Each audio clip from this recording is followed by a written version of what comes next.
Benvenuti a Sport Business Forum 2024. Mi chiamo Sofia e sono qui per presentarvi il festival. La prima edizione di Sport Business Forum, tramite oltre 40 eventi, porta nella regione europea dello sport 2024 imprenditori e grandi glorie del mondo dello sport, per raccontare a tu per tu il futuro del settore. In questi giorni, tra Montebelluna, Longarone Fiere, Belluno e Cortina d'Ampezzo, si alternano aziende, start-up, istituzioni, campioni dello sport. Tutto questo per approfondire temi legati alle Olimpiadi invernali, alla riforma dello sport, al ruolo delle donne, alla partecipazione giovanile, alla disabilità e all'inclusione sociale che lo sport può favorire.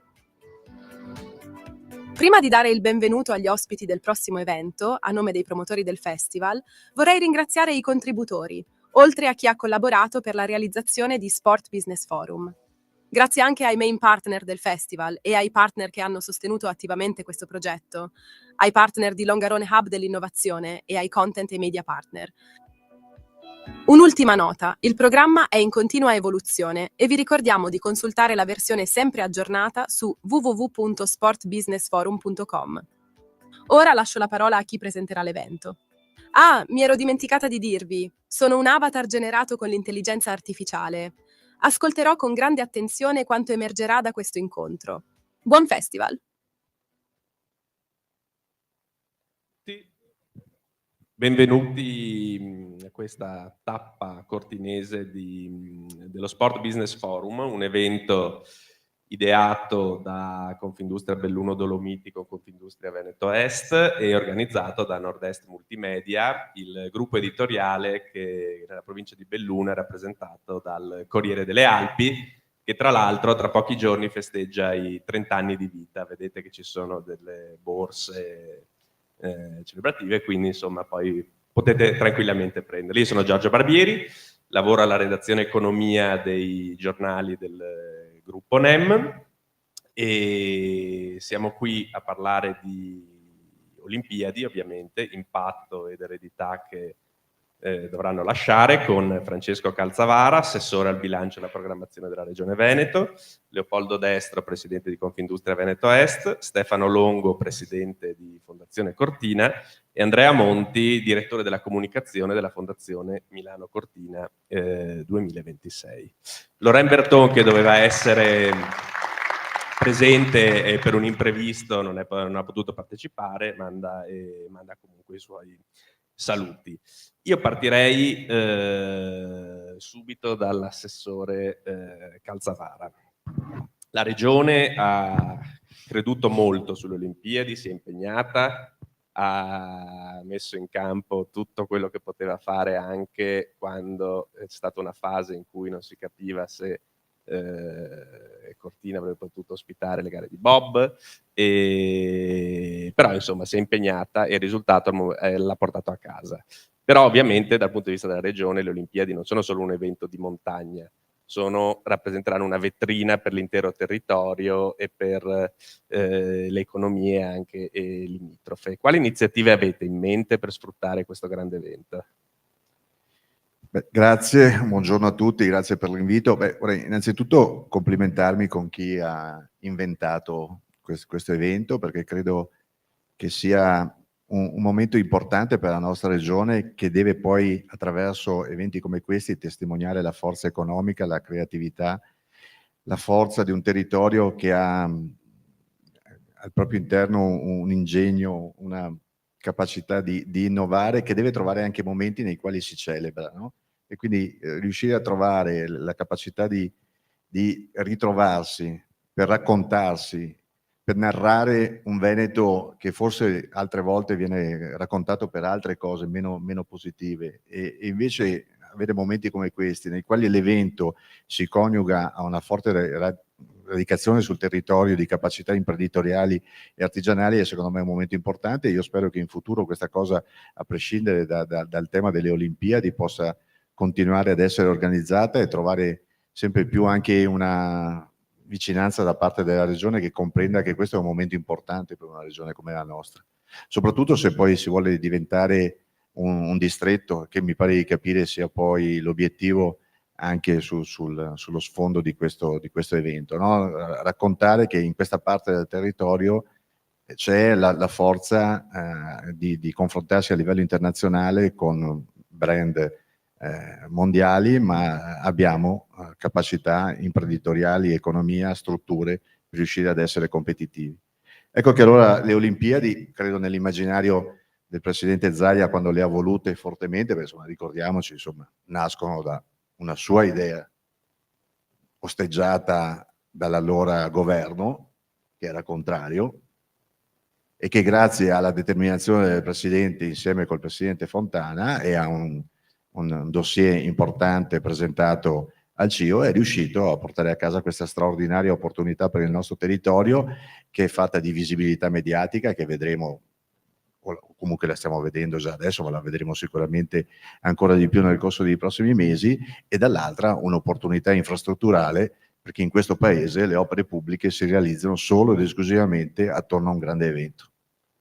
E quindi quel 1,4 miliardi che arriverà in questo territorio in termini infrastrutturali non lo vedremo probabilmente pronto per le Olimpiadi, ma lo vedremo sicuramente dopo, è la grande legacy di carattere infrastrutturale che rimane al nostro territorio, che avrà la capacità poi di, se l'imprenditoria locale continua a credere a questa straordinaria capacità di attrarre turisti nel nostro territorio. Vi ricordo, insomma, il Veneto, prima regione in Italia con 72 milioni di presenze turistiche, buona parte da dove vengo io, dal mare, ma la montagna sempre di più si sta dimostrando di essere capace di interpretare anche quello che sta succedendo dal punto di vista della mutazione del clima, no? E quindi la montagna è ancora più attraente durante il periodo estivo, non solo durante il periodo invernale, e quindi la possibilità di crescere ulteriormente dal punto di vista dell'economia turistica in questo territorio. Se è supportata da infrastrutture diventa ancora più facile. Detto tutto questo, che non ha nulla a che vedere con la domanda che mi ha fatto, cosa farà la Regione nel corso di questo ormai anno e mezzo che ci attende in arrivo delle Olimpiadi? Beh, innanzitutto, siccome sono assessore al bilancio e quindi devo cercare anche di trovare delle risorse, nel corso del prossimo bilancio ci sarà tecnicamente si chiama un collegato alla legge di stabilità, ma essenzialmente è uno stanziamento di 1 milione di euro per la legacy per le Olimpiadi. Perché quello che preoccupa è che poi, terminate le Olimpiadi, si metta via tutto il teatrino o teatrone e non resti niente. Invece credo che l'importanza di alcune infrastrutture che verranno realizzate, lo sliding center piuttosto che la pista da bob, deve avere poi la possibilità di avere nel corso degli anni a seguire un supporto di carattere economico, così come succede in qualsiasi post Olimpiadi, che dia continuità e che dia la possibilità poi di sfruttare al meglio queste risorse. Questo naturalmente se lo si fa in collaborazione con quelli che sono poi gli enti preposti, quindi le federazioni che dovranno dare supporto dal punto di vista degli eventi a questo evento. Ma l'idea è quella di concludere il progetto originario della pista da bob? È quello che è previsto da progetto, insomma, quella che sarà omologata per fare le Olimpiadi. Da lì in poi la preoccupazione di molti è, finite le Olimpiadi cosa succede?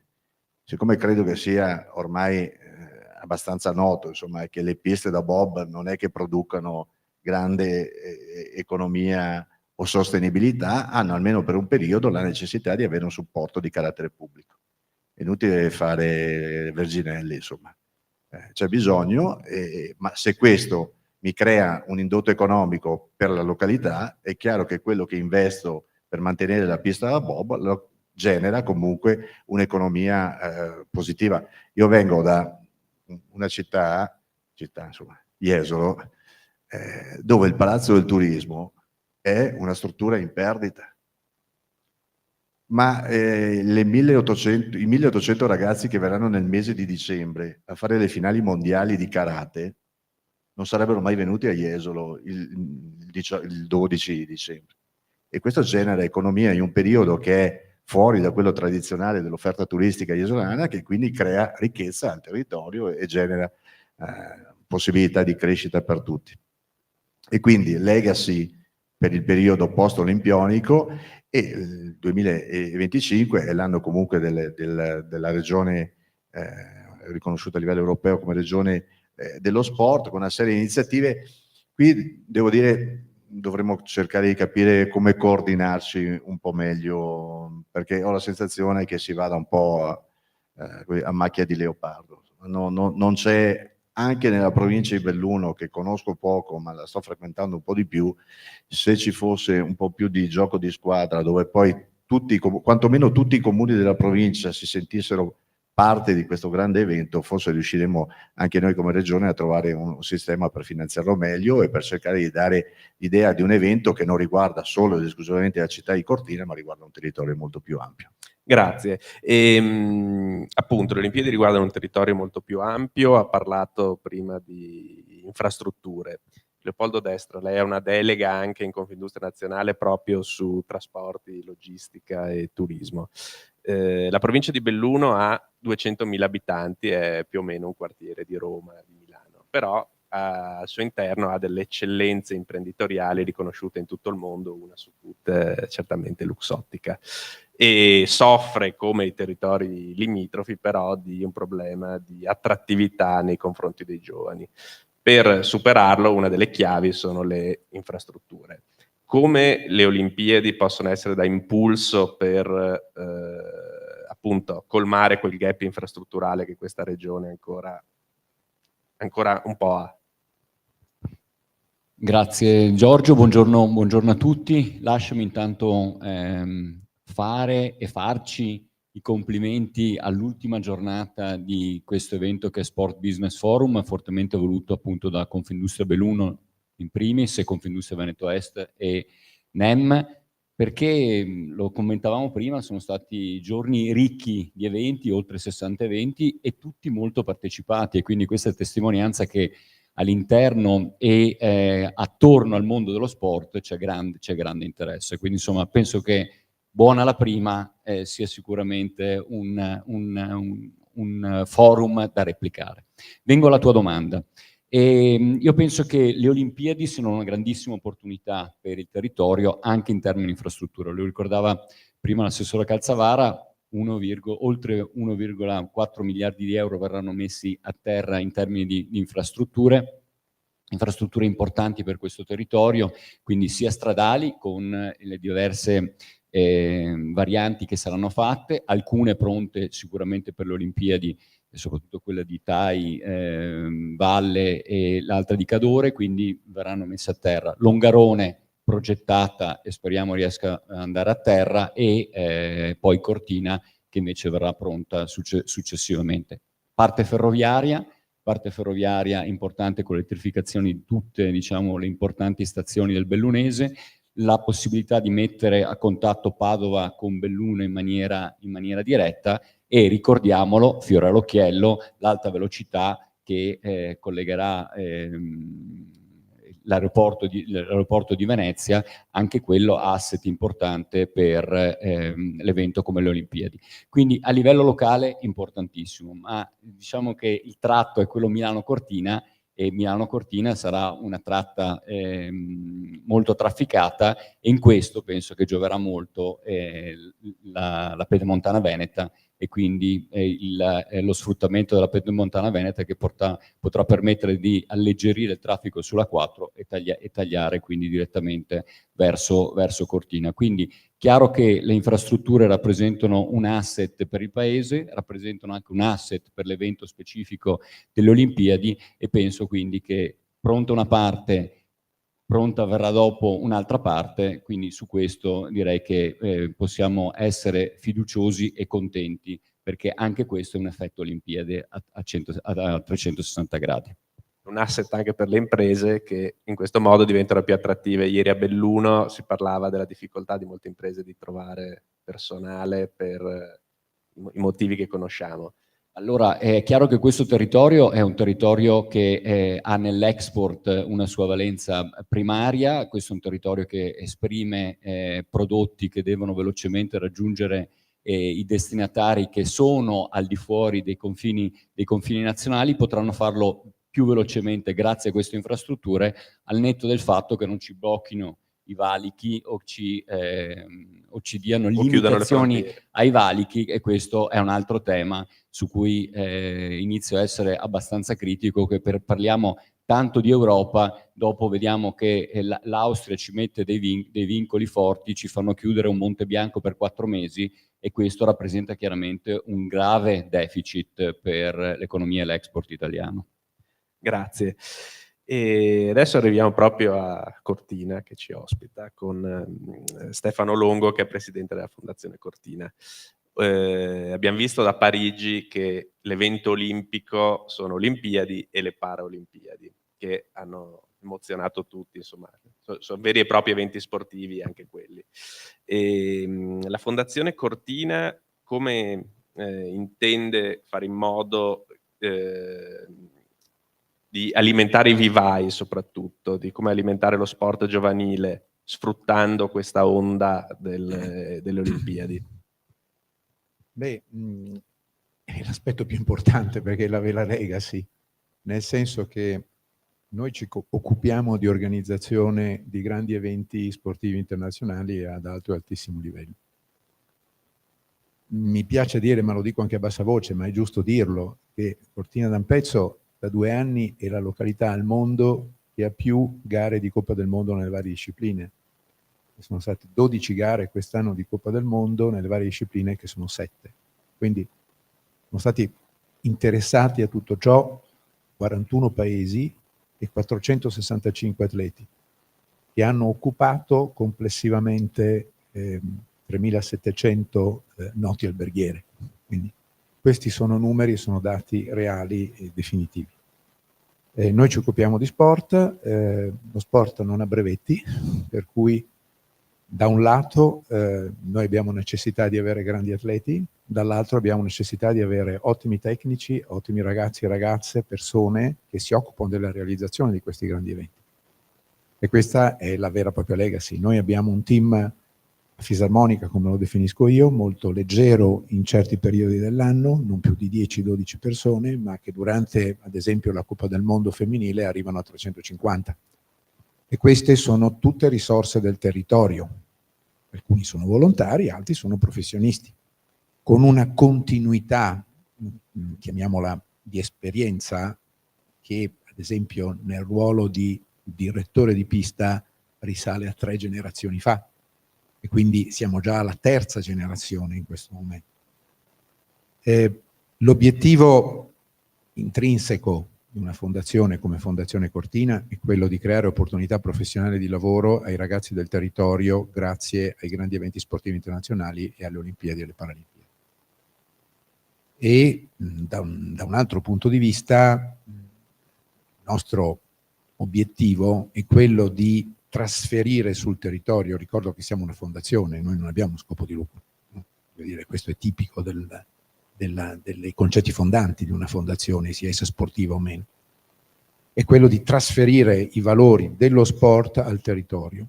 Su questo siamo molto impegnati su alcuni progetti assieme ovviamente alla Regione, in particolare all'interno del progetto strategico regionale che è Veneto in Action. Noi ne abbiamo scelti 3, che è quello legato ad esempio allo sviluppo del sistema volontaristico. Noi abbiamo questo progetto che si chiama Volontario Dolomitico, che è già ampiamente attivo, con la creazione di un portale da parte nostra a cui possano aderire tutte le persone che vogliono partecipare ad eventi legati sia anche agli sport invernali, ma anche altri eventi che non fanno parte degli sport invernali, tipicamente. Quindi oggi abbiamo circa 600 iscritti in questo portale. Anche questa è un'opportunità, perché se lei va a leggere i curricula delle persone che oggi rivestono ruoli magari anche importanti di responsabilità all'interno delle organizzazioni sportive, scopre che magari questi ragazzi che oggi sono dei dirigenti o dei quadri all'interno di Milano Cortina 2026 hanno fatto i volontari a Torino nel 2006. No? Guarda, sarà un caso, ma invece è così, perché nella vita quando si inizia a lavorare, secondo me per avere qualità, si deve sempre iniziare dal basso per cominciare poi a scalare, qualsiasi ruolo si possa avere. Questo è il primo. Il secondo è il progetto scuole. Questa è una cosa a cui tengo veramente personalmente tantissimo e voglio ringraziare ad esempio una società che è Dolomiti Bus. Lo faccio personalmente perché gratuitamente ci portano dalla pianura, dalle province limitrofe, in particolare Belluno ovviamente, ma anche Treviso, ci portano i ragazzi a vedere le gare di Coppa del Mondo. questo è un aspetto molto importante, siano esse gare di normodotati o gare paralimpiche, di cui magari poi possiamo parlare più adeguatamente. E poi il progetto giovani che noi portiamo avanti su circa 20 ragazzi e ragazze del territorio, specializzate in discipline olimpiche o paralimpiche, perché abbiamo anche alcuni atleti paralimpici nelle varie discipline degli sport invernali, che possano ambire a partecipare alle Olimpiadi e alle Paralimpiadi del 2026. Senza mai dimenticare, ad esempio, l'importanza, questo è un lavoro che stiamo facendo non solo noi come fondazione, ma anche le varie federazioni, in particolare in questo caso la Federazione Italiana Sport Invernali, di cui ricordo sono anche vicepresidente, perché io ho anche questo doppio ruolo che devo dire per me è un grandissimo aiuto, ma è quello di riuscire a legare bene la capacità di fare sport e la capacità anche di mantenere il proprio ruolo di studenti di successo. Per cui ad esempio ad alcuni atleti del gruppo del progetto Giovani noi paghiamo le tasse universitarie, no? Come fondazione. Diamo ad alcuni un certo tipo di contributo, ad altri questo tipo di contributo, perché lo consideriamo un elemento estremamente importante. Siamo molto fiduciosi, noi mettiamo a disposizione come Fondazione Milano Cortina, come Fondazione Cortina, mettiamo a disposizione di Fondazione Milano Cortina un bel pacchetto di risorse umane. Abbiamo, devo dire, concluso con molta facilità con Andrea Varnier i nostri accordi. Mi piace dire anche che ci considerano un po' il traino anche per altri EDE sotto questo aspetto, per altri comitati organizzatori, e mettiamo a disposizione risorse di qualità che vorremmo veramente rimanessero nel futuro all'interno dell'organizzazione sportiva di Cortina d'Ampezzo. Cortina d'Ampezzo secondo me deve darsi un obiettivo, non si possono dare 50 obiettivi nella vita, dobbiamo avere alcuni obiettivi e quei obiettivi portarli a casa. Personalmente il mio obiettivo è fare di Cortina un grande hub sportivo internazionale, per fare dello sport internazionale di alto livello il veicolo per attrarre il turismo internazionale su Cortina. Poi ci sono anche altri elementi, ovviamente la parte naturale e l'ambiente, però ne dobbiamo dare poi delle concretezze a chi viene a trovarci in questa località. Grazie. Andrea Monti, sulla prima pagina del Corriere delle Alpi c'è da qualche mese il conto alla rovescia all'inizio delle Olimpiadi, siamo arrivati a 509, mancano 509 giorni all'inizio delle Olimpiadi, che sono insieme ai mondiali di calcio l'evento sportivo globale per eccellenza. Queste saranno anche forse le prime Olimpiadi veramente diffuse su un territorio che va dalla Lombardia al Veneto, a Cortina, e anche in Trentino Alto Adige. La Fondazione Milano Cortina ha un budget rilevante, 1,6 miliardi mi pare, un terzo dal CIO, un terzo da sponsorizzazioni e un terzo dai biglietti. Qual è l'obiettivo della fondazione e quali, ovviamente ci sono stati problemi nei territori, in alcuni di più, in alcuni di meno, a Cortina un po' di più rispetto alla Lombardia, ma la fondazione si sta impegnando in un lavoro di comunicazione, di spiegare quale sarà appunto la vera legacy delle Olimpiadi. Quali sono i 3 punti fondamentali che vi aspettate rimangano sui territori che ospitano il grande evento? Guarda, comincio con una notazione ovvia, ma evidentemente non scontata, visto quello che ogni tanto leggiamo e sentiamo. I giochi non sono uno strano oggetto non identificato che ci è precipitato addosso perché l'ha scagliato qualche entità nel cielo. I giochi di Milano Cortina, come tutti i giochi olimpici e paralimpici, sono frutto di una scelta. Sono una scelta. Ed è una scelta, a mio avviso, e a tutti i riscontri che ci danno i benchmark mondiali, una scelta positiva, che dà un'opportunità enorme. La Fondazione Milano Cortina deve organizzare la parte sportiva, quindi non si occupa di infrastrutture, ma organizza la parte sportiva di un evento che ha una doppia natura. C'è una natura, come dire, nazionale, l'evento non coinvolge solo le regioni che hanno scelto e l'hanno fortemente voluta, come ricorda Calzavara, o le città. Riguarda la nazione intera, è quello che gli inglesi chiamano un nation building event, qualcosa che definisce la nostra memoria collettiva, i valori che condividiamo. E poi è un evento, e questo è l'elemento fondamentale, un evento globale. Pensate che la cerimonia d'apertura dei Giochi di Pechino, che erano a Pechino, qui siamo tornati con le Olimpiadi e le Paralimpiadi nella culla storica, culturale degli sport invernali, quindi ci aspettiamo anche dei risultati migliori, ma Pechino è stata seguita la cerimonia d'apertura da oltre 2 miliardi di persone in televisione e ha creato 3,5 miliardi di interazioni digitali, quindi i nostri territori, il nostro paese sarà sotto gli occhi del mondo. Ora, ogni volta che si discute di Milano Cortina si dimentica questa piccola cosa. La legacy fondamentale, iniziale, è che miliardi di persone avranno davanti agli occhi Cortina, i territori, le nostre eccellenze, e c'è un solo modo per rovinare questa legacy positiva: fare delle brutte Olimpiadi, e questo non accadrà. Questa è la prima parte del discorso di legacy. 2. L'impatto economico di Milano Cortina è stato in qualche maniera calcolato, sicuramente per approssimazione, da studi della Bocconi e di Ca' Foscari. Sono 8 miliardi di euro il valore della produzione, 4,5 l'impatto sul PIL, circa 60.000 posti di lavoro di varia natura e di varia, diciamo, identità e scadenza. Questo è un impatto, secondo me, enorme dal punto di vista degli investimenti, ma soprattutto dal punto di vista di tutti quei lavori che magari erano già programmati, che sicuramente erano necessari e che si fanno anche durante e dopo, alcuni verranno completati dopo, il periodo olimpico. L'Olimpiade non impone nessun modello economico o modello turistico. Un'Olimpiade è un'occasione, è una scelta e un'occasione.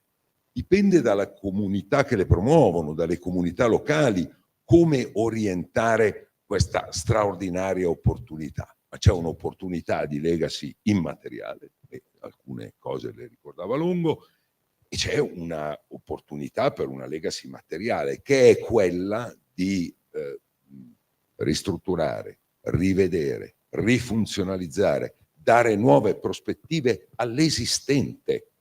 Cioè, il CIO ha e ci impone delle regole stringenti. C'è una cosa che si chiama Agenda 2020+5. Le Olimpiadi non producono scempi, anzi è proibito produrre scempi. Le Olimpiadi producono invece un valore che nella prospettiva è, per esempio, la riqualificazione urbana che sta avvenendo a Milano attorno al villaggio olimpico, è per un milanese come me assolutamente straordinaria. Vedere le gru nel cielo di Cortina, al netto che io mi trovi d'accordo o non d'accordo con il parere di alcuni colleghi, ma non è il mio compito, diciamo che togliendomi il pistone distintivo e facendo una considerazione da cittadino che ama Cortina, queste gru ci vogliono e ci volevano da tempo e non staranno lì per sempre. Ecco, se Cortina avrà migliori servizi, migliori reti, migliori connessioni, migliori tecnologie e un patrimonio umano e un capitale umano di professionalità e di competenza al livello delle ambizioni di Cortina, sarà anche per i Giochi Olimpici. Quindi sostanzialmente un seme che le Olimpiadi e le Paralimpiadi piantano nel terreno. Sta alle comunità locali farlo crescere, farlo fiorire e trarne il meglio.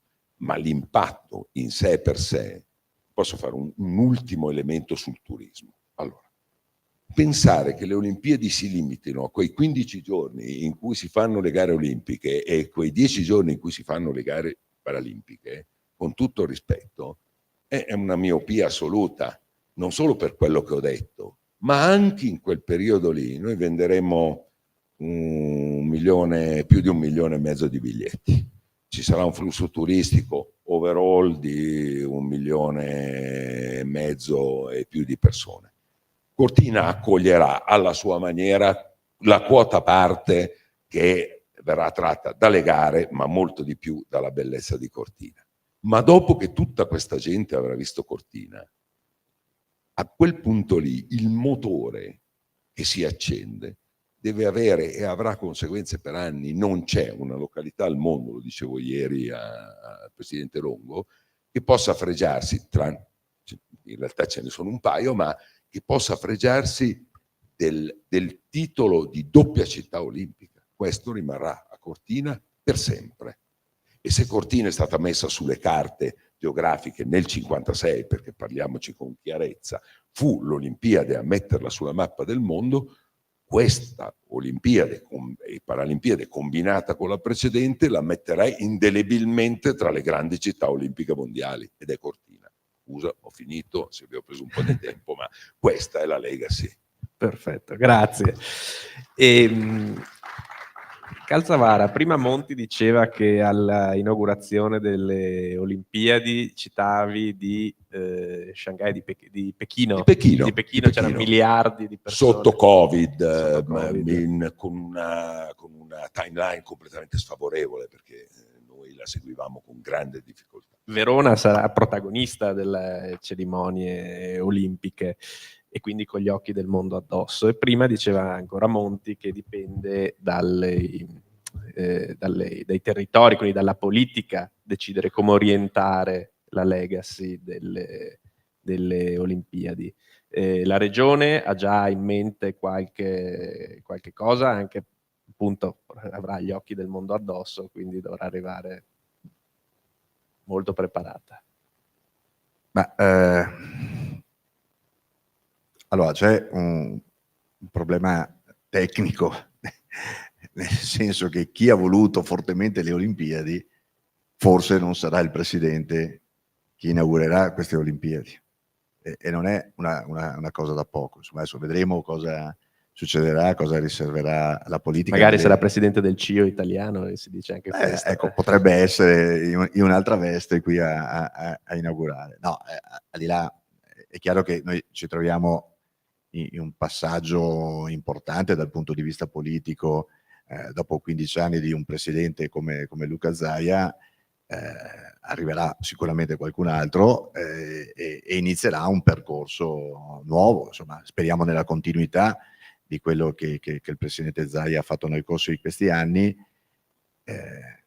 Io come assessore al bilancio mi auguro proprio non nella continuità, perché è innegabile che noi come Regione del Veneto, che siamo la unica regione in Italia che non applica l'addizionale IRPEF, e che quindi rispetto ai nostri amici lombardi piuttosto che emiliani, giusto per darvi un quadro, rispetto all'Emilia Romagna a noi mancano 450 milioni di euro all'anno.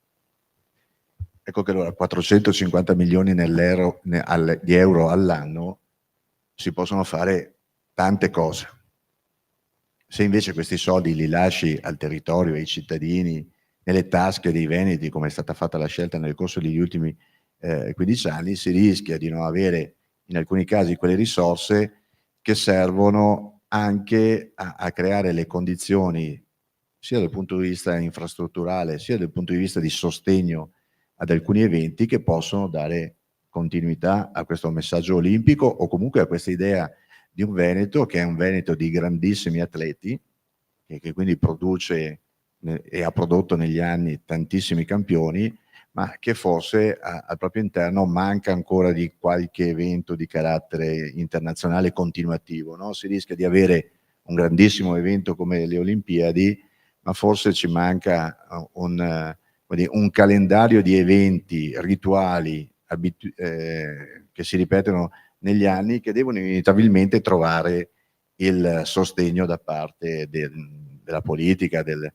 dell'ente in particolar modo regionale. In altre regioni alcuni grandi eventi vengono sostenuti fortemente dalla politica, insomma, quello che costa un Gran Premio di Formula 1 a Monza ogni anno, un Gran Premio di Formula 1 a Imola ogni anno, ecco, noi lo spendiamo, non lo abbiamo speso negli ultimi 15 anni. E questo poi alla fine nel medio periodo fa la differenza. Ecco, credo che chi arriverà in futuro inevitabilmente sarà costretto a fare delle politiche fiscali regionali diverse, si genereranno delle risorse a quel punto il tema è di spendere bene quelle risorse che si hanno a disposizione, di non farli diventare un assalto alla diligenza, ma di avere la capacità di comprendere come quella visibilità che creerà, oltre che naturalmente le Olimpiadi, ma la chiusura in Arena di Verona delle Olimpiadi per normodotati e l'apertura per i Paraolimpici saranno per il Veneto una straordinaria cartolina pubblicitaria che deve poi trovare la capacità di essere interpretata al meglio, soprattutto per quei territori che hanno ancora capacità di crescita. In altri l'overtourism è arrivato a un livello tale che non possiamo pensare di portare ulteriori presenze a Venezia, dobbiamo cercare di migliorare la qualità. Anche a Verona iniziano un po'. O Verona, no, ma fortunatamente dico, no, ma ci sono altre parti del territorio dove si può pensare di farle crescere o di puntare a una qualità della presenza, quindi fare un ragionamento diverso, non puntare più sulla quantità, ma sulla qualità. E questa è una sfida che secondo me chi arriverà nella prossima legislatura potrà iniziare a percorrere, ripeto, sulla scia di una straordinaria visibilità che gli darà le Olimpiadi, ma anche con nuove risorse che sono assolutamente necessarie. Grazie. Leopoldo Destro, lo sport, adesso abbiamo parlato, le Olimpiadi porteranno infrastrutture, si impatteranno economicamente sui territori, ma lo sport è anche un valore sociale straordinario. Lei è stato presidente per 8 anni di Assindustria Sport e su questo ha diciamo un'attenzione particolare. Le Olimpiadi ovviamente sono un evento globale, grandi campioni, ma come poi possono essere sfruttate per favorire lo sport di base? Cosa manca ancora a questo paese per incentivare e aiutare lo sport di base dei più giovani? Però purtroppo in Italia manca tanto, nel senso che si fa poco per lo sport, non si capisce secondo me ancora a fondo il valore sociale e formativo che ha lo sport. Sicuramente un primo passo importante è stato l'inserimento nell'articolo 33 della Costituzione del valore dello sport e dell'attenzione che c'è allo sport e l'attenzione di chi lavora nello sport, che fino all'altro giorno era trattato come, diciamo, gli ultimi dei lavoratori, e quindi quello è sicuramente un passo importante. Però ha un valore formativo indispensabile per i giovani. E nella scuola lo sport purtroppo è poco considerato. Io sono stato sportivo e sono stato anche nazionale di rugby e dovevo farmi la giustificazione il giorno dopo di qualche trasferta all'estero per non essere interrogato, e lo diceva anche prima Monti, cioè devono essere loro a supportare la fondazione, a supportare i ragazzi. In un paese, diciamo, lasciatemi dire, civile, lo sport invece dovrebbe essere un plus, come succede nei paesi anglosassoni, cioè nei college, nelle università anglosassoni, l'alunno ottiene dei punti per la sua valutazione complessiva. Noi i punti ce l'abbiamo, ma in meno, e quindi dobbiamo recuperare quello che spendiamo nello sport. Quindi è un valore formativo indispensabile per i giovani, troppo ancora basato sul volontariato. In Italia ricordiamo i numeri importanti che ci sono, cioè oltre 9.000 volontari in Italia che lavorano per dare una mano allo sport. Troppo è demandato al privato, che sicuramente dovrà ancora fare molto, ma ci vuole anche un intervento pubblico. Sicuramente un intervento pubblico che faremo fatica a trovare, ma bisogna trovarlo perché, torno a dire, è importante. Ma ha anche un ritorno evidente, perché io ricordo che se si spende a livello pubblico o privato nel fare sport, diminuiamo la sedentarietà, che in Italia è ancora troppo elevata, e io ricordo che ogni sedentario, ogni persona in meno, sono 200 euro di spesa sanitaria in meno, e 10% di meno di sedentarietà. In Italia siamo intorno al 34% contro una media europea del 45-48%, ancora comunque bassa in alcuni punti. 10 punti percentuali di sedentarietà in meno vogliono dire più di 1 miliardo di spesa sanitaria in meno. Io penso che questo sia significativo e ci deve far tutti riflettere sull'importanza anche, torno a dire, sociale dello sport. Gli interventi del privato, quindi sono e rimangono molto importanti, allora proprio per questo diamo anche una valenza al privato che possa fare ancora di più nello sport, defiscalizzando quello che va a mettere sul piatto. Devo dire che in questo territorio, come in tutta Italia, anche le aziende fanno moltissimo per lo sport. Basta ricordare qua vicino l'Imoco Volley, la Benetton, il Petrarca, il Rovigo in termini rugbyistici, quindi fanno moltissimo i privati per lo sport, perché capiscono loro stessi l'importanza dello sport, l'importanza formativa dello sport. Confindustria Veneto Est ha una società sportiva, Assindustria Sport, ricordo essere una società di atletica ai vertici dell'atletica italiana, 1000 atleti che fanno attività, e questo per noi è un valore aggiunto, perché formiamo, diciamo, gli uomini e le donne del domani, e sicuramente gli uomini e le donne manager del domani hanno una valenza fondamentale facendo sport. Perfetto, grazie. Sempre rimanendo nell'ambito sociale, Stefano Longo, abbiamo visto a Parigi il grande successo delle Paralimpiadi, sono ormai un evento sportivo a tutti gli effetti. E in questo senso quale deve essere l'eredità di un evento come le Paralimpiadi di Cortina? Sì. Vorrei riprendere una frase del presidente Pancalli dell'altro giorno, che diceva che veramente tra il 2008 e il 2012 c'è stato un salto paradigmatico nei confronti del mondo paralimpico, e quindi un'evoluzione assoluta anche dell'attenzione verso il mondo paralimpico. In effetti, nei giorni scorsi, osservando le gare dalla TV paralimpiche a Parigi, gli spalti erano totalmente pieni. Questo è stato, secondo me, un grandissimo successo. È un successo che parte da lontano e che noi, come Fondazione Cortina, abbiamo provato a cavalcare in questi anni. Ricordo che nel maggio del 22, la Fondazione Cortina era appena nata, il presidente della Federazione Italiana Sport Invernali Paralimpici mi propose, al posto della Slovenia, di fare le finali di Coppa del Mondo Paralimpiche. Qui a Cortina non si era mai fatta una gara con gli atleti para. Era una bella sfida, una sfida anche di esperienza, però personalmente mi sono posto un dogma. Il dogma era, eravamo nel 2022, il dogma era il 2026, cioè quella è una data fissa, non si può scappare. Noi dobbiamo arrivare al 2026 avendo fatto dell'esperienza anche nel mondo paralimpico. Per cui abbiamo organizzato queste finali di Coppa del Mondo Paralimpiche, 25 nazioni. Devo dire è stato un successo per Cortina e per i cortinesi, che si sono dimostrati estremamente generosi, estremamente attenti.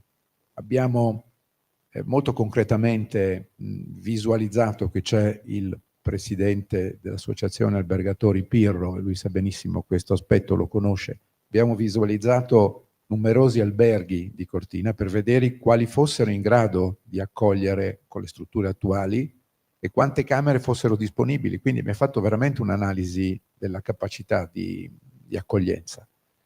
È andata molto bene. L'anno dopo, cioè quest'anno sostanzialmente, abbiamo realizzato un evento unico al mondo, cioè abbiamo unito alle 3 gare di discesa delle normodotate, diciamo così, di Coppa del Mondo, subito dopo, immediatamente con la stessa infrastruttura, la stessa lounge, la stessa pista, ovviamente con tracciati diversi, abbiamo unito alcune gare di Coppa del Mondo paralimpica. Anche quello è stato un successo, perché i ragazzi e le ragazze ci dicevano: nessuno ci ha mai trattato così. Questo è motivo di enorme orgoglio sotto questo aspetto. Ovviamente centinaia di ragazzi delle scuole che sono venuti a vedere le gare paralimpiche, per cui questa è stata un'esperienza fondamentale per il 2026. Ricordo che a Cortina si assegneranno l'80% delle medaglie paralimpiche del 2026, quindi insomma abbiamo un compito non di poco conto. Ma qual è l'effetto in una località come Cortina, o come in qualsiasi altra località, ma in particolare in una località di montagna come Cortina, dell'accogliere le gare paralimpiche? Significa essere pronti per il futuro ad essere inclusivi. Cosa intendo per essere inclusivi? Ad accogliere tutte le persone, quindi persone che hanno disabilità, ma ricordo che in un futuro, nei prossimi 10, 20, 30 anni, l'età media delle persone aumenterà moltissimo. Noi dobbiamo pensare anche ad avere località che siano, in particolare di montagna, anche in funzione del cambiamento climatico, che siano accoglienti per persone non più giovani, e quindi la capacità di gestire un soggetto difficile dal punto di vista del servizio, che è il soggetto diversamente abile, ci consente di essere anche capaci di gestire poi persone che in un futuro avranno un'età elevata, e saranno tanti, perché quelli come me hanno più di 65 anni, ne ho La popolazione 68, invecchia. ma in un futuro saranno sempre di più, e dovremo imparare a gestire diversamente questo aspetto sociale e cogliere l'opportunità per gli albergatori, i ristoratori, i tassisti, perché anche un tassista si deve attrezzare, perché non tutti i taxi sono in grado di gestire persone diversamente abili o con mobilità di ridotta. Quindi sarà anche un'occasione per fare di Cortina un luogo particolarmente accogliente. E più inclusivo.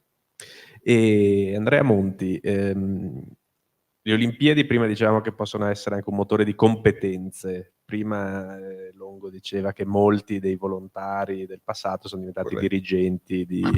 L'amministratore delegato Varniera ha detto che per le Olimpiadi ce ne vorranno 20.000. E come invogliare i ragazzi a mettersi in gioco in questo evento? Guarda, domanda puntualissima, perché giovedì prossimo a Milano, il 19, verso le 18, presenteremo il programma volontari delle Olimpiadi e delle Paralimpiadi di Milano Cortina 2026, ed è un passaggio importantissimo. Per la verità ne cerchiamo 18.000 di volontari, poi è una cifra che può allargarsi o può restringersi a seconda delle necessità. È un programma interessantissimo perché chiediamo competenze, chiediamo ai giovani, ma non sono loro, perché io potrei essere potenzialmente, tu potresti essere potenzialmente un volontario, ognuno ha la sua competenza e ha la sua piccola o grande gioiello o tesoro da portare all'esperienza olimpica. Che cosa offriamo in cambio? Offriamo una comunità, offriamo il senso di essere dentro un evento come parte partecipativa, attiva. Si crea una comunità e l'esperienza ci dice che quel piccolo esercito di 18-20.000 ragazze, ragazzi e anche diversamente giovani rimane unito e compatto e rimane un patrimonio enorme per il mondo dello sport e soprattutto per il movimento sportivo italiano. Attenzione però, i volontari sono solo un frammento importante di un puzzle più grande. L'Olimpiade ha una legacy, quando parlo di immateriale, in realtà è materialissima, ha una legacy dal punto di vista dell'educazione. Noi abbiamo programmi che toccano migliaia di scuole italiane, ogni settimana centinaia di migliaia di studenti esposti all'idea dei valori dello sport e all'idea che lo sport ti migliora la vita. Quindi il programma Education, il programma Cultura delle Olimpiadi, tra l'altro mi pare di aver visto Diana Bianchedi 2 volte olimpionica di scherma nostra, diciamo lei organizza tutto il backbone anche sportivo delle Olimpiadi, lei si parlava prima e colgo l'occasione, sicuramente credo che ne parlasse Destro. Sicuramente stare in una scuola e fare lo sport è una bella difficoltà, ma noi abbiamo un programma sviluppato con degli sponsor e con il CONI, che si chiama Dual Career, che cerca di favorire anzitutto a livello universitario e valorizzare l'esperienza sportiva, perché ti posso dire da dentro che chiunque abbia fatto lo sport ha in azienda un senso di squadra e di responsabilità che altri non hanno, che devono imparare. Allora che cosa dico? Anche il programma volontario avrà le sue difficoltà. A Cortina, dove troviamo i volontari, dove li mettiamo a dormire, disposti a discutere di tutto. Ma ecco, secondo me, il più grosso insegnamento che mi sto portando via da queste Olimpiadi. Tu non neghi i problemi, ne prendi atto, non arrivi a un tavolo con una soluzione già preconfezionata, perché molto spesso non è possibile, ma dalla discussione, dal fare squadra, dall'essere competenti insieme, a partire dai volontari fino agli stakeholders, questo è il senso dei Giochi Olimpici e Paralimpici. A Parigi lo abbiamo visto, perché la Francia è la società politicamente più stracciata, meno coerente, meno sicura del proprio futuro. Vi assicuro che per le Olimpiadi e le Paralimpiadi hanno fatto blocco comune. Non ho letto, anche su difetti onestamente per me evidenti, non ho letto una critica dai giornali di sinistra, di destra, eccetera. I politici solo sull'aria condizionata che mancava al villaggio olimpico, condizionata, che hanno difeso, che poi anche lì grande polemica, ma vi assicuro che sì, al di là di 2 giornate, la scelta di essere meno energivori poteva avere un senso. Questo lo metto, ma il tema fondamentale è la squadra, la coesione, la compattezza. È quello che ci vuole. Mancano il countdown, torno al countdown perché è la nostra un po' ossessione, ma è anche il nostro traino. Manca 1 anno e qualche mese, in realtà manca nulla. Serve uno spirito di squadra anche in Italia. Io sono sicuro che proprio dalle origini, dalla squadra che ha cominciato e si è immaginata questa cosa, arriverà lo stimolo per essere squadra tutti, il paese intero, perché di questo c'è bisogno. E un'ultima domanda, dal punto di vista dei grandi sponsor si è messa in moto la macchina in modo, perché all'inizio ci sono stati un po' di problemi. No, allora io cerco comunque di mantenere quell'equilibrio giornalistico di cui, quindi non faccio propagandista, ma vi assicuro che segnatamente negli ultimi 2 anni, ma ancora più segnatamente nell'ultimo anno, le cose procedono con le difficoltà che sono ovvie. Stare in un budget di 1,6 oggi, con tutto il mondo che è cambiato, significa immaginarsi un modello di business, diciamo, molto frugale, che deve scegliere 4-5 eccellenze, esattamente come diceva Longo, fare bene quelle e fare molto bene quelle e fare bene il resto, con il livello di servizi che il buon senso ci consente di erogare. Quindi queste saranno delle Olimpiadi su 22.000 km², avranno un modello di business che forse può servire all'intero movimento olimpico e paralimpico come esempio per il futuro. Le sponsorizzazioni, ve l'ha detto Andrea Varnieri, il nostro CEO, appunto allo Sport Business Forum l'altro giorno. Insomma, dobbiamo raggiungere 500 milioni di euro, che sono obiettivamente un obiettivo, una bella cifra, una bella cifretta, però siamo più che a metà dell'opera. Settimana scorsa sono entrati, abbiamo già dentro Enel, Ferrovie dello Stato, eccetera, sono entrati 2, commercial partner domestici di una certa forza, che sono Enel e TIM, e altri accordi in realtà verranno annunciati nelle prossime settimane. Non è un titolo di merito, se non li annunciamo adesso non possiamo annunciarli nel 27, però vi assicuro che anche da quel punto di vista la macchina funziona ed è su dei binari corretti. Ripeto, c'è bisogno, le difficoltà ci sono, i challenge sono ancora enormi. Abbiamo però dai territori, e Fondazione Cortina è un esempio assolutamente virtuoso, un patrimonio di competenza straordinario. Ora si tratta ancor più di mettere il tutto a fattor comune e quindi quel fare squadra che ricorre diventa un mantra, diventa quasi una roba scontata. In realtà scontata non lo è affatto. Cerchiamo di fare squadra e di portare a casa un evento che ci siamo scelti, non ce l'hanno né regalato né imposto, ce lo siamo scelti, cerchiamo di vivere all'altezza di una scelta ambiziosa. Di un evento globale che ci metterà sotto gli occhi del mondo. Come, scusa? E di farli noi in modo che esatto, è una gran figura, perché saremo sotto gli occhi del mondo. Esatto. Va bene, e il tempo a nostra disposizione è scaduto. Non so se c'è qualche domanda flash da parte del pubblico. Mi pare di no, quindi io ringrazio Francesco Calzavara, assessore al bilancio e alla programmazione della Regione Veneto, Leopoldo Destro, presidente di Confindustria Veneto Est, Stefano Longo, presidente di Fondazione Cortina, e Andrea Monti, direttore della comunicazione della Fondazione Milano.